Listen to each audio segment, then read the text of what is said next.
Welcome. In front of me is a Samsung Galaxy A33, and today I'll show you how you can boot this device into download mode. So to get started, you will need to grab a cable and plug it into your computer. From there we can immediately connect it to our phone. Once it's connected, let's pull down our notification panel, expand it and tap on our power key, select power off, and before you actually tap on it once again, I'll just go through the process. So once you tap on it again, the phone will turn off and you will feel a vibration which will indicate that it is off.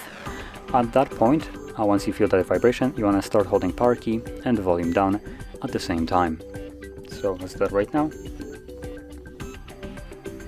There was the vibration, power key, volume up. Now after like a couple of seconds you should start seeing Samsung logo on the screen. There we go, and then Galaxy, at which point you can let go of those keys. As you can see, this will boot us into recovery mode. So in here, using volume keys, you want to select the second option, which is reboot to bootloader, and then confirm it with power key. And there we go. As you can see, we are now in the download mode. So that is how you boot into this mode, and to leave it, it tells us right here, hold volume down and power key for more than 7 seconds.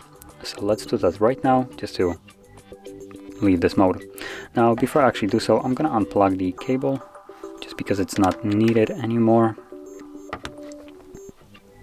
So power key, volume down.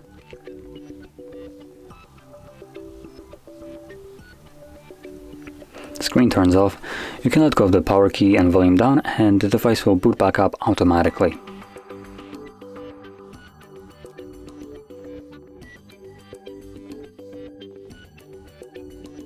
And as you can see, we are now back in Android. So if you found this very helpful, don't forget to hit like, subscribe, and thanks for watching.